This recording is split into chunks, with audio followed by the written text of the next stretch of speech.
AR stands for augmented reality and refers to a digital augmentation of our real life environment in real time and is growing in its sophistication and accessibility as smartphones that are capable of AR become increasingly available worldwide.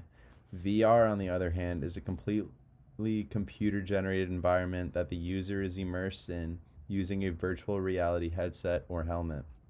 The presence of motion sensors picks up the user's most precise movements and adjusts what the user sees and hears accordingly.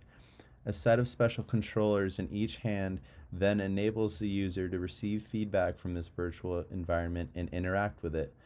Like AR, however, these technologies are still in their infancy, but as the race to be the leader in this new and upcoming sector becomes increasingly competitive, with new players entering the race every day, the technology is becoming cheaper and more widespread.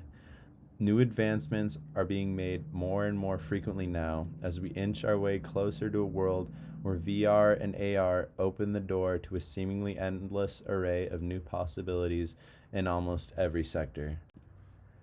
Augmented reality has a wide range of applications, from Harley Davidson allowing customers to view an in store motorcycle in any combination of colors right in front of them, to games like Pokemon Go that had kids of all ages around the world walking around and even traveling by car to a specific location in order to capture Pokemon that aren't actually there but exist in the augmented reality our phones create for us.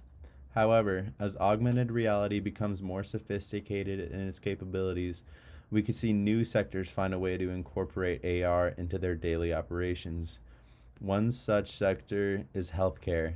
By bringing virtual aspects into the physical world, our understanding of how drugs and medical devices interact with the body would drastically improve, along with explaining the state of a disease and how to treat it. AR will therefore be able to also enhance patient engagement and improve how medical students are educated. As of right now, VR is in a similar boat as AR. It is also used in small scale operations, but is more widely used recreationally by consumers seeking a new way to interact with video games. One of the most recent and popular is the Oculus from Facebook, which is a headset equipped with speakers that enables users to enter a wide range of worlds, play an assortment of games with people all over the world.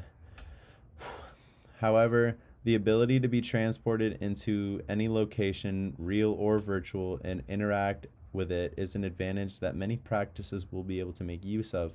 One of the biggest, I believe, is in education, where kids can quickly become overwhelmed with too much information too fast, leading them to be disengaged, bored, and not retaining anything being presented to them.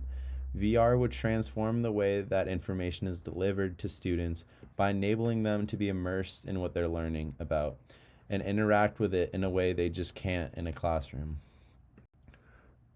One creative way that augmented reality is being used is in the Gatwick Airport in England.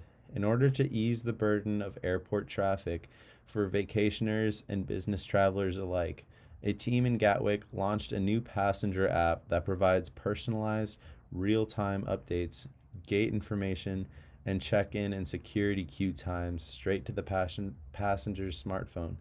The app then guides the passenger throughout the airport using the arrows that are visible only through the app using its camera.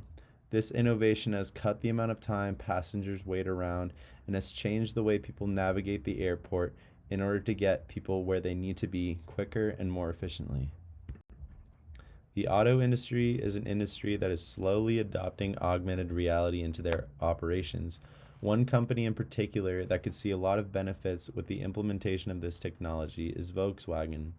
As an already established company in the automotive industry that owns a variety of smaller companies such as Seat and Bugatti, Volkswagen has the buying power to incorporate augmented reality into a wide range of operations.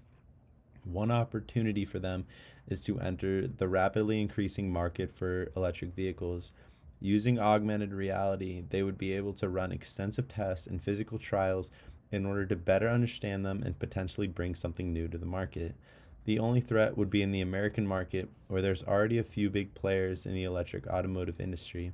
However, in the European market, Teslas are not as popular as they are in America, and the only other electric vehicles are Tweezies, which are almost the size of a motorcycle, and then there's also the Porsche Taycan.